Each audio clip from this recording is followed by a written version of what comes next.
Okay. Hi, my name is Jan. I welcome you to my Magic Monkey Bar, and today I have a very special guest for you. His name is Daniel, and Daniel, maybe you can introduce by yourself. Hi, my name is in fact Daniel. My last name is Kühne, which is in fact a German last name, seeing how I was born to two German parents and raised in Germany as well. Nonetheless, I've lived in the States for well over a decade. I've lived abroad elsewhere in Oceania, in Malta, various places, seaborne. And also I would like today's talk to reach as many folks as possible, so we'll have it in English. And today I want to talk not about any sort of casino experience or maybe in passing, but I want to focus on a magic effect, and the magic effect in question is called the ambitious card. Okay. There's a million people, as you well know. Anyone who does magic does a version of it, because it's clean, it's clear, it's pure. That is to say, it's very clean in appearance, very fair. I mean, there are very fair moves to accomplish this. It's clear, the object is clear, the effect itself is clear, it goes in the sun and comes to the top. It is very visual, anyone can see it. Yeah. You can do it in multiple languages if you want to. You can do it to music, and everybody gets what happens. The card goes in the center and comes back to the top. And thousands of people do it, and thousands of people do it well. And what they accomplish is they get, in the end, they get someone convinced that they can put a card in the center and have it appear on top while the cards are in their hand. And while the cards are in their hand, they are obviously handling the cards, and handling the cards is another way of saying they are manipulating the cards, maybe in a very innocent appearing fashion, but they are manipulating the cards nonetheless. They handle the cards, they have them in their hands, and that's what they do with them, right? So the conclusion is obvious. Whatever was accomplished, no matter how impossible it looks, it was accomplished via sleight of hand. Sleight of hand is the modus operandi behind it, because, well, they handle the cards. You can't see what I did. It looks absolutely, incredible, but it is clearly the result of sleight of hand. For something to be impossible, there has to be something else. You can only, using the ambitious card, you can only convince people that a card under your sleight of hand influence will come to the top. That's all you can ever hope to accomplish with this routine by itself. It's very strong in that, but that's all you can do. If you want to accomplish more, you need to have another effect. And I told you this, in my opinion, there's only, in my experience, I've only seen two magicians ever, Donnie Doherty's and the late Tommy Wonder. We talked about this. They had and have a magical effect. But the magical effect in Tommy Wonder's case is, well, the card wasn't in the deck to start with, and in Donnie Doherty's case, it was thought of. Mm-hmm. Both of these effects can stand on their own. Yeah. They're absolutely fantastic, very strong effects. Card to impossible location, thought of card being found by themselves. But because they're married to, they're welded to, they're superimposed onto, they're with the ambitious card, the two of them are more than the sum of their parts. Mm-hmm. So that's to say that the Gestalt idea, that two parts, they're more than the sum of its parts. You have an even greater mystery. It's very mysterious, it's very magical, and sleight of hand doesn't account for a thought card being found. And sleight of hand seemingly doesn't account for this card being separated from the rest. So I thought about this for 30 years, over 30 years, because and there's been some influences, and I want to show you my ambitious card. Which kind of influences, by the way? Sorry. So David Carey was the first guy who I saw do an ambitious card. And I don't want to say too much about it because it's going to give away the whole thing. And then start with your routine, and we can talk. So you have to imagine that you're two spectators. I hope this shows up well. I'm going to look at you and what have you. So this is a blue deck of cards. I want you to think. First of all, I want you to think of a card. Okay, I have one. Okay. Now I want you to change your mind and think of another card. Okay. You know? Yes, I have. For the third time around, I'm going to give you a choice. Okay. you have to settle on one card now. It can either be the first card that you thought of, or the second card, or a different card entirely. Okay, I take a different card. Whatever you have in your mind Okay. now, that's the result of your own free will. Yes. Yes? Absolutely. Which I could not have No. conceivably influenced no No one idea. other than you. Would you take out that card, put it face down side, and make sure that there's only one of those cards in there. In the meantime, So. hopefully, in the meantime, yes, Take the. I can show it. yes, It's a 4 of hearts. but you're gonna put it on, It's the first card. So. Here. put it there, and the blue cards you're gonna put there. Okay. Over here, I want you to imagine you're spectator number 2. Okay. Okay, I want you to name any card you want with only one minor restriction. You cannot name the force. Okay. Any, Take any a card different other card. than that, Any yes. different card.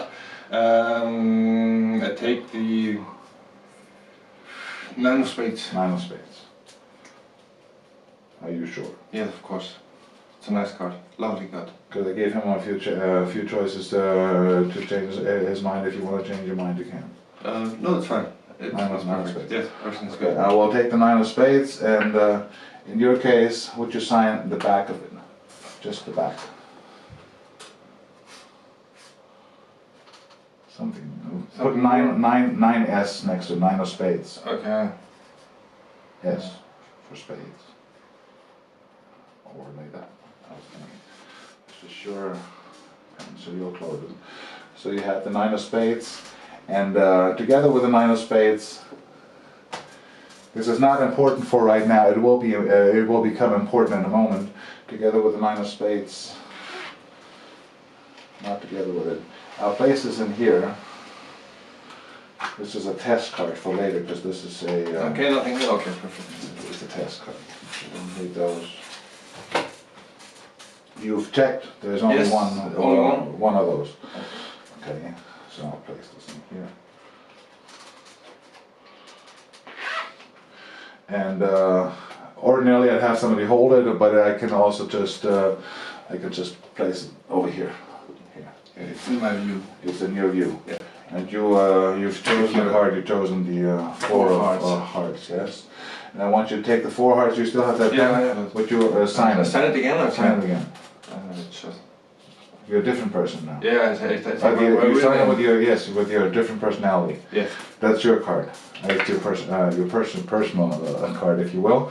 And because it is personal, and because the pen is in fact permanent, this card will now have one of your attributes, or so you're typically told. One of those attributes is that of ambition. Okay. That's what they say. It And is. really what happens is, I do nothing, but I do it well. And it comes back to the top, which is interesting. Wow. But when you say wow, you don't really mean that, do you? I know you don't. And the reason why I know that you don't is because you've seen this before. So the card goes in the center. I do nothing, but I do it well. Ich tue nichts, aber ich tue es gut in German, as I'm sure you know. It comes back. If you speak French, I'll explain to you how this is done. Let's say I take the king. The king is currently the top card of the deck. This card here goes, I want to show this to the camera as well. It's not currently on top. Currently on top is the king. It's important that the camera see this. I do nothing but I do it well. In French it's je fais rien mais je le fais bien. And your card comes back, including, of course, the sign card. Your sign card. Look, I'll place it in the center, face up. I do really have to try and do this for the camera. So if you do it like this, there you go, but that's perfect. I do nothing but I do it well and it comes back. Look, it's okay. Yeah, I stand up. That's fine. If I do this, for example, if you were to cut the cards, I cut the cards, that's okay. If I had to deal the cards, from here, I do nothing but I do it well. And from here, I just deal the card and it comes to the top. In fact, I have to do nothing at all, but I have to do it well. If I do this, je fais rien, mais je le fais bien, and it comes back to the top. Now the question is, how on earth, with all those cards in there, how could I have done this? I'll do this in slow motion. For example, slow motion. There's your card. It is signed. Here, you can see it's signed. It goes in about the center. If it were to come back now, no matter how seemingly fairly I treat the cards, it would come back, but you wouldn't believe me. You take the cards. You take the cards and you shuffle. Yes. Yeah, you shuffle the cards. Oh, again, okay, I will do. Now, I mean, while you shuffle the cards, cut them in your hand if you want to. Yes. You've noticed that in the very beginning, I set aside a card. You set aside a card inside. I don't think I can get it down. Right there, there's a card. You signed this card. Take it and put it on top of the cards. Put it on top of the cards. Yes. Now you shuffle the cards. Yes. And this card on top, you've set aside before. Well, what was it? You had another card. Nine of spades. So you know the nine of spades is not your card. But if I do nothing but I know it well, have a look. 4 of hearts. Comes back. And it's signed by you, by yours truly. So anyhow, so that's my idea. A great idea. Wonderful. And I think it merits. I'm going to explain it as well because we're talking on whatever. Whoever sees this, it's not meant to be a magician fooler. Because a magician sees this wallet and he says, okay, I know what's going to happen. Absolutely clear. No question there. No question. What's interesting is that you can load this wallet, you can steal from this wallet, not the himbo, I'm going to start backwards in the explanation. So as far as the wallet goes, not the caps wallet or whatever, but the Tom Mollycock part. The part where usually you can load a card without palming the card. But what you do here, you do palm a card. Alex Dekova told me about this. Well, why don't you just palm a card and use it for a layperson? Again, for a magician, you're dead the second you take out this whatever. So it's not meant for this. But a magician will think it's pretty clever. But you have to think like a layperson. Anyhow, so you have 2 decks of cards, obviously. And again, you have to imagine you're a layperson. You're an intelligent layperson. First of all, I'll give you a choice. You have an actual free choice. You can think of whichever card you want to, and in your case it was the 4 of hearts. And I don't tell you to tell me the name of your card, I just say take it out and make sure that's the only one that's in there. Okay, so but now I know it's the 4 of hearts. And I say to someone else, okay, so I have the 4 of hearts here and cut it to the back. And you name any card, say you name the nine of spades. You take the 9 of spades and say, well, we don't really need that right now. It'll be important later on. Well, it wasn't top now, but usually it's somewhere in the center. And you do this add-on, really. Yeah. But it's done in passing. You turn the cards face up. You have this. It's a double. It's everything as it should be. It'll be important later on. It's not important yet, but if you want to change your mind, you could. Whatever. So they are absolutely convinced because all magic is a function of conviction. If you're convinced 100%, and this is also from Dober and Daniel, and it's true, all magic is always a function of conviction. If you're convinced 100%, then you're God, because the laws of nature don't apply to you. It's a supernatural intervention in natural affairs of the world. If you have 100% conviction, this is the ultimate, this is the magic. So anyhow, so the question is, how do you get there? So when it comes to this, you have, this is also from Dober and Daniel, the so-called veil principle. So the veil principle, and the way I usually tell this to folks, if I tell them anything, is, so for example, you wanted to change 1 card into 4 aces, okay? So you take out any card, doesn't matter, you say, okay, this 1 card, I want to change this 1 card into 4 aces. The 8 of hearts will no longer be the 8 of hearts, it will be 4 aces. Mm-hmm. Now, if I do this, I do nothing but that, I have 4 aces. There's 2 techniques. Nice add-on. That's Bebel. Exchange. That's Bebel's exchange. It's an exchange I learned from Bebel. So what happens is you have 1 card on top and 3 cards at the bottom, and you take out whichever card. You do a double lift. That is to say, you do a second deal. I think that shows up pretty nicely. So you do a second deal and a double. And then you turn the double face down and you set the single on the table.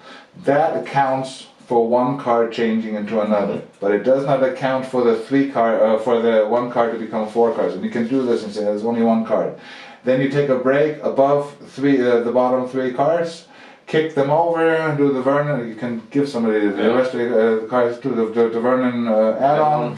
And you have, I have too many now, but whatever.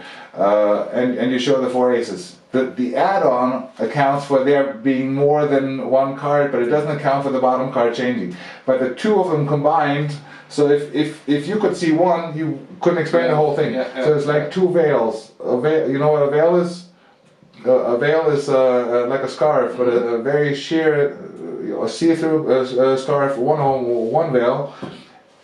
But if you put 2 or 3 or several on top of each other, they become opaque. You can no longer see through them, and that's the veil principle. And here, for a layperson, you do that in spades, because everything in there makes perfect sense. Anyhow, so you have you thought of the 4 hearts, which I now know. So here you say whatever you say, 4 spades, let's say. You take it out. You do this bit, where you just take the bottom card, line it up roughly, but the second it lands in your hand, you just give them a little squeeze and they become 1 card. So it's like this, the card is in here. The lineup is a rough one, but the second they land in your hand, you just give them a little squeeze and you let them fall freely. That looks like a son of a bitch, not like that, that's too much, but you get the point. It looks like a singular card. Yeah, absolutely. And everything I have is a perfect view on it, and yes, it looks like 1 card. yes, so anyhow, so everything looks copacetic because that's what you said. You wanted the 4 spades. There's the 4 spades. Very good. So you sign the back of it. You have no reason to doubt me. So you sign the back of it. Make sure it's dry, and you see it again. I mean, how fair is that? You can see it up until the very last moment, but I tell you it's not important. So then it goes into this side, and you leave it halfway sticking out because you need a little bit of time. First of all, I need to set these cards aside, and secondly, I need to pick up those cards. You've had a chance to look at all those cards. You have to have a reason. You have a chance to look at all those cards. That's the only 4 hearts in there. Very good. And you had a free choice that you're happy with this card. Yeah. At this point, they're absolutely happy because I've given them 3 chances to change their mind. They will never change their mind. But so whatever. Anyhow, so you have those cards. You really only need them to load this card back on.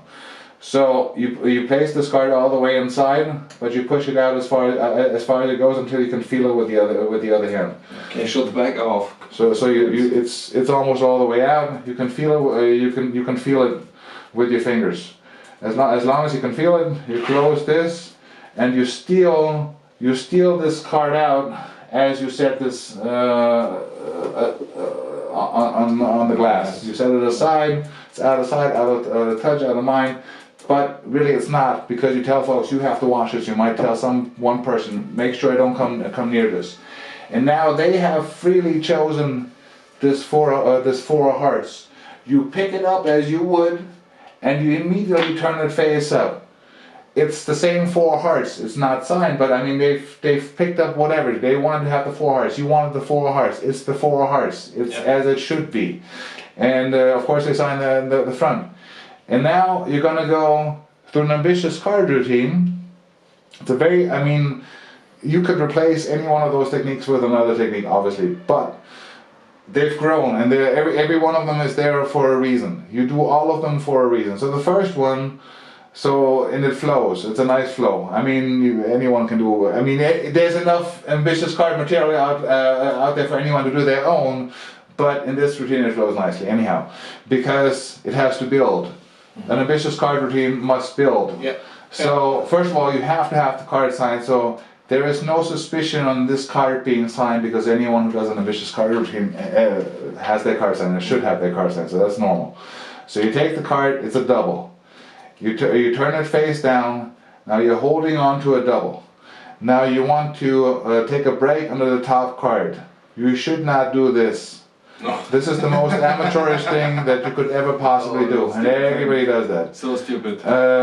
What you could do backbreaker, that's this. That's a lot better, that's in Vernon Chronicles. With an angle, yes. Angle card.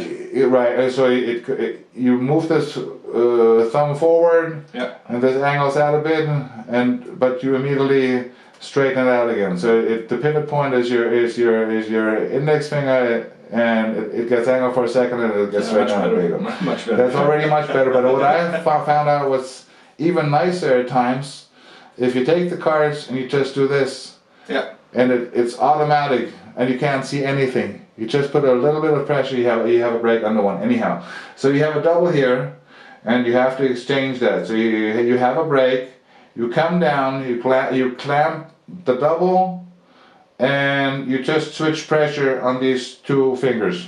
You don't really have to exchange the fingers. So it's still the double is held between your thumb and your middle finger, fairly somewhat backwards towards the first juncture here, the first joint.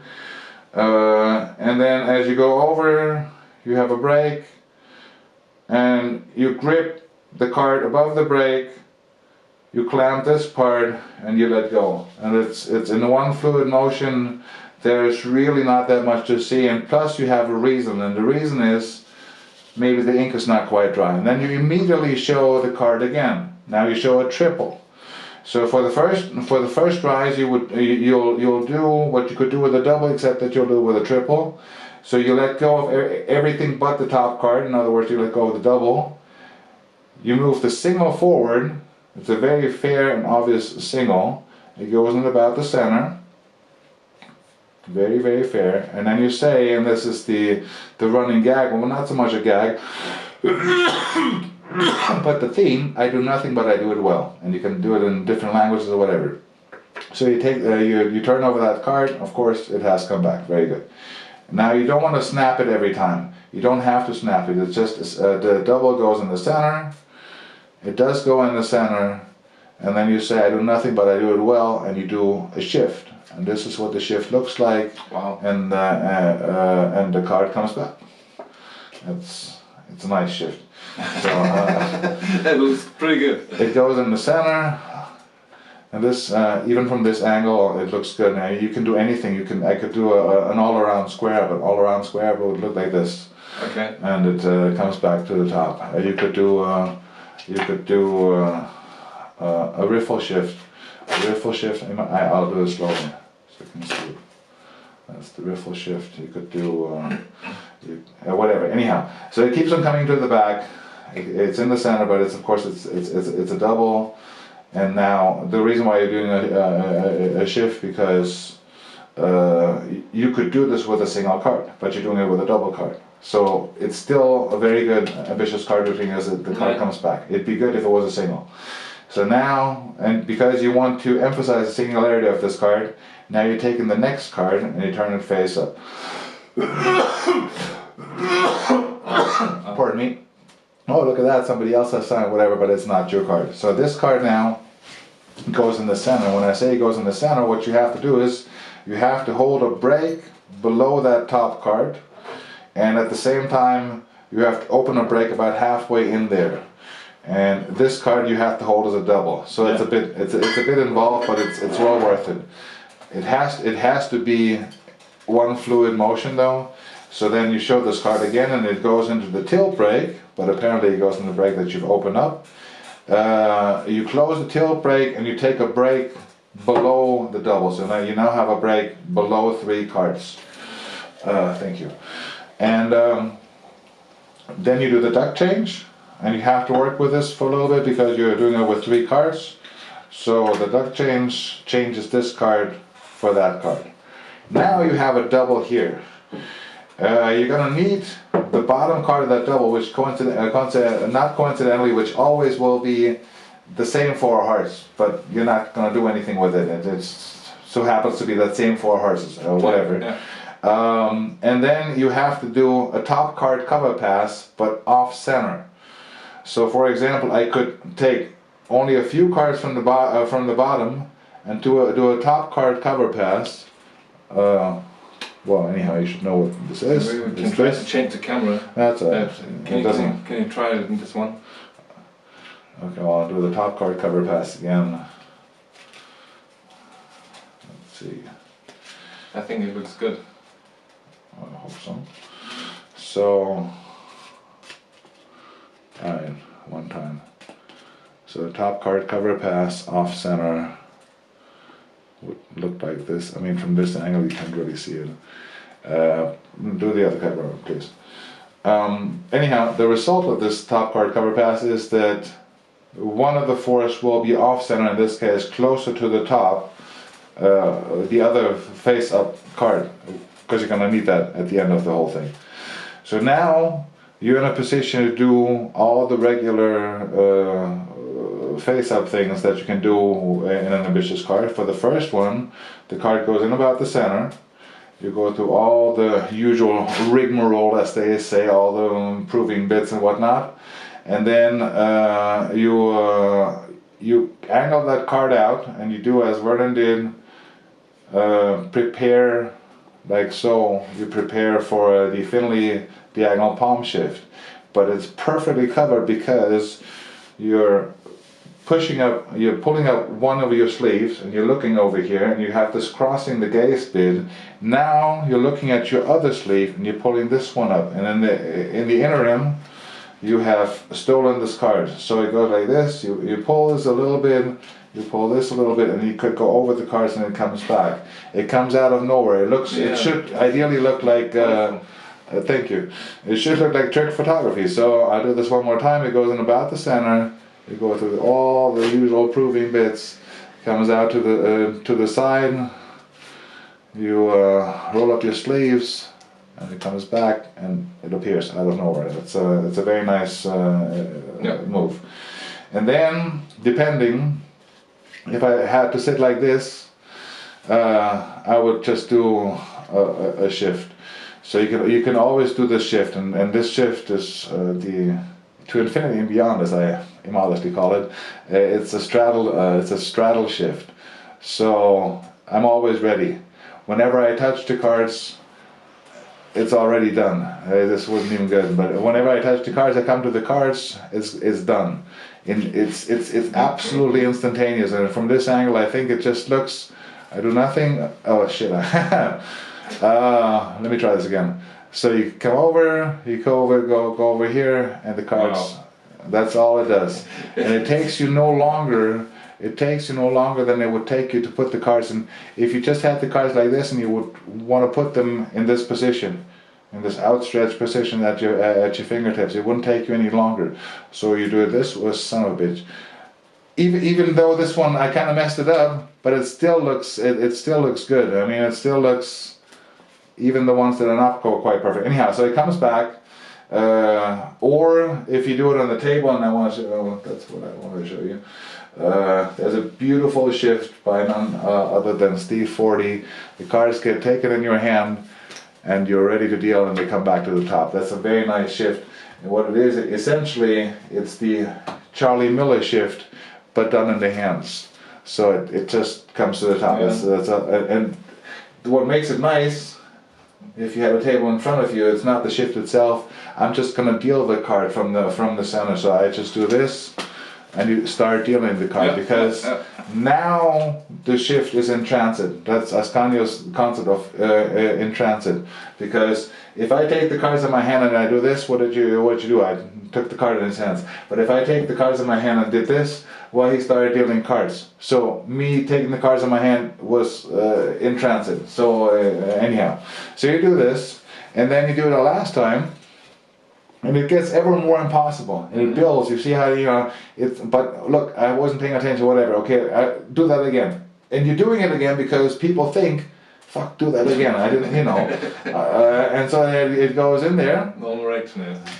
And Thank you. and now you show the card like this, and this is Gary Kurtz, and you say, I'm gonna deal the card. 1, 2, on the count of 3, I deal the card. Yeah, that's and nice. That's Gary Kurtz's deal, and it's Gary Kurtz's longitudinal steel, and it sounds frightening, but it is actually quite easy. 1, 2, 3, and the card comes out of nowhere.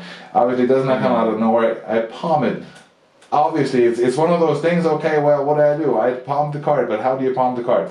So it goes in there, and it goes through the cards. That's maybe almost not enough, but you can still do that.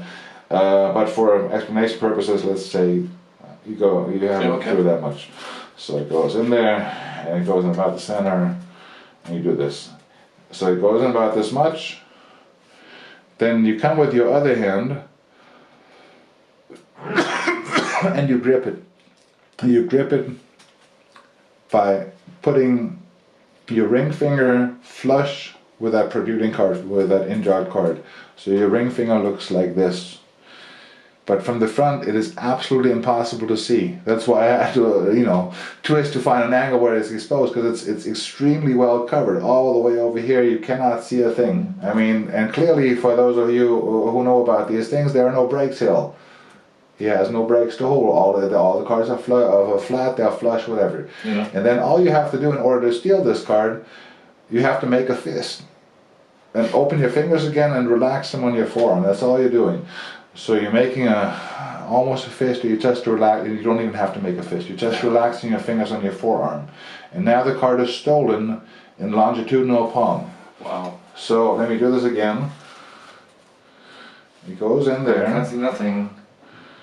It's crazy. You show this from every conceivable angle. The cards go on your hand, and the card is now here. Wow. So let me do this in an exposed view. Thank you. I like that you like that. So it's raw. Wow. The only word. So this is the way the cards are.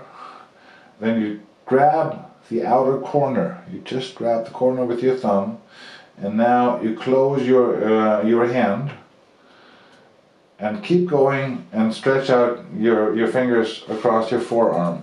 So it's this one. It's one motion. The card is in there, okay, you show both hands. See, so far now you could stop and pause for 3 minutes because you're not doing anything. This is the fairest looking, pose that you could strike. And when you're ready to proceed, then you make a show out of, a gesture of, you're rolling up your sleeves, there's nothing up in your sleeves, and you're done. And now the question is, how do you... By the way, there's one beautiful thing, there's no sound. There's no, it's absolutely silent. It is absolutely silent. Yes. I have a look on it and no sound, and that's and the reason why, and I can tell you why it's completely silent, is because the card stays in its plane. It does not have to scrape upwards or downwards. It does not have to bend. The card stays it stays perfectly flat. There's no way for it to make a sound. But it's also the movement is very efficient. It's just this, but that's what you would do anyhow. If I just wanted to put my hand, if I wanted to do this and wanted to put my fingers there, that's what it would look like. It looks the same. So anyhow, the question is, how do you get it back on top? So you do this, and that looks very nice. Now I could shoot it. If you just shoot it, no, you can see it. That's no good. So you have it here, and you say, well, I'm going to deal it. I'm going to deal it with one hand. Now they're all focused on dealing 1, 2, I think I can do it. And now you deal it. And now the reason why you came over is you came over because you wanted to deal it. Yeah. So now this looks okay. Where did it come from? It couldn't have come from here because the card clearly is on this side. Why is it on this side? Because it has to catch that. I mean, I'm looking at it right now, and okay, that looks okay. Anyhow, so now you are at this point in the routine where you have convinced, or you should reasonably have convinced anyone and everyone, okay, you are able to have a card go in the center and come to the top. Yeah. This is where usually an AC and a vicious card routine, it ends. Okay, maybe the card is bent, maybe the card is a rope, whatever. You can do that, very good. And so what do people think?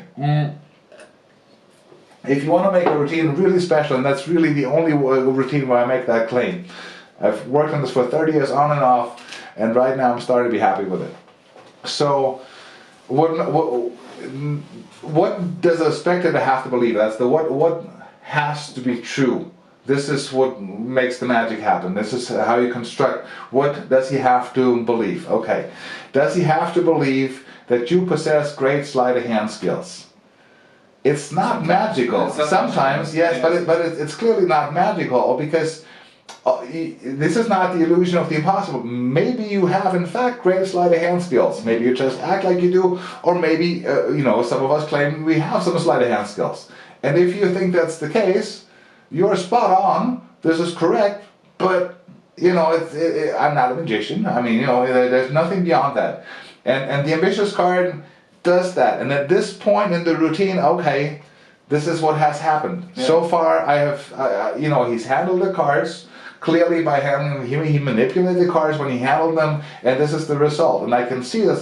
He can show me another 20 times, and I'll be amazed because it looks very magical. It looks impossible. It looks like trick photography, but I know how it's been accomplished because, well, sleight of hand.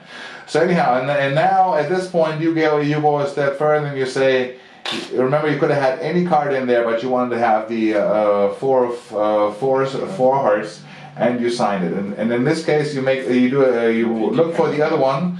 You do a slip count. I should have done this slowly, huh? So this card is here. You find this card. You have to at some point you riffle through, but you know roughly where it is. Yeah. And then you do this, and you do this on this side, or whatever. You wait for a second, whatever time misdirection, what have you, and then you do a slip cut. Quickly, obviously, to that card in the center, yeah. And you simply cut them to the top. There's nothing fancy, nothing whatever. And then you take the double and you place it in the center, which is a really nice moment because, well, they are convinced of this and say, the backs are all the same and this one is different. Yeah. But there is no question in their mind, this is a blue card. This is clearly a blue card, and the blue card goes in the center. You take a break below it. You go through the same thing again. And then you do the same steal again. So you set up per Vernon like this. Now you do just a 10 kite palm. And you set this down, and I give you the cards. I would give you the cards to shuffle, yeah. Or somebody over on this side, ideally, because you don't want to expose that card. So let's say you take the cards to shuffle. Then you do one in an offbeat. You just do a palm transfer. To get the card in left hand cop. You can just drop it. You have it in left hand. Let me have the cards back. Very good. You're happy to give him a cut because whatever, because I touched him. I don't want you to think whatever.